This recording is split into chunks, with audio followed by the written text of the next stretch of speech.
La Dirección General de Turismo, por la sección de turismo y por nuestros colaboradores más directos, la DOP Pimentón de la Vega. No podemos faltar y contamos siempre con la colaboración del Grupo Chispa, nuestro grupo placentino, que nos hace deleitar con sus bailes y cantes, y en este caso de la isla también otro grupo que habitualmente participa con nosotros. Ya sabéis, es una fiesta solidaria. Como bien ha dicho anteriormente el presidente, tenemos un donativo de por 2,5 euros. A la recaudación se le entrega Alzheimer, la Asociación de Familiares de Alzheimer, y bueno, damos una latita de pimentón de la Vera, un trocito de patatera, en este caso riquísima, con un trocito de pan, y simplemente a disfrutar. Confiamos que, como todos los años, podamos estar reunidos, el tiempo acompaña y nada, a ellos. Gracias y un aplauso para el Grupo Chispa.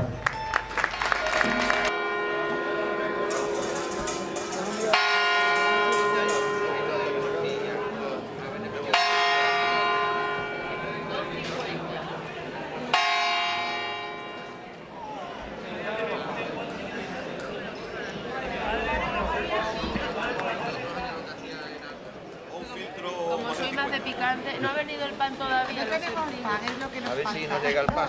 A ver si nos llega. ¿Y el pimentón de tu pueblo? Sí, señor. De mi pueblo y el tuyo, ¿no? Y el mío también. El mío también. Sí, ¿cómo se llama el pueblo? ¿De la Vera? ¿No?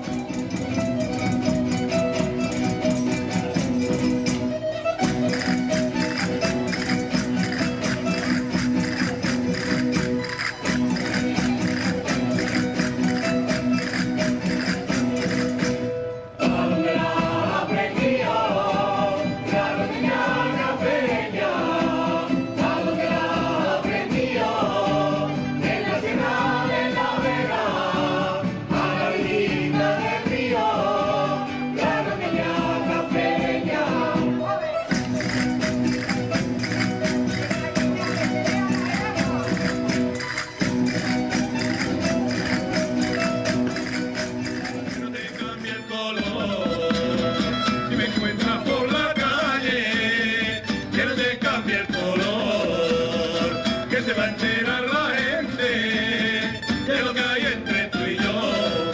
Anime, cuánto te quiero.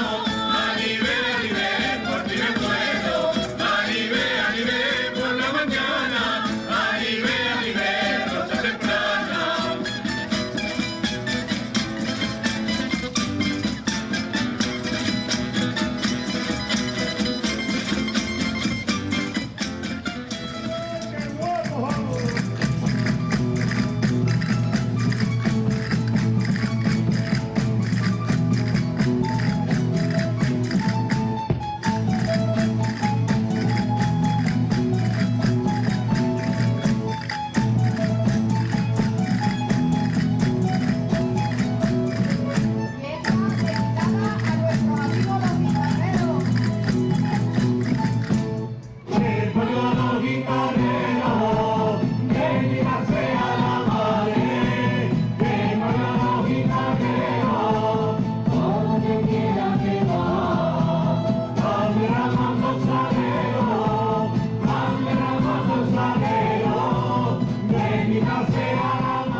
Zapatar, si sale la de Zapatón, se armará la zaragata, se armará la zaragata. Esta noche va a salir a la una que rondo por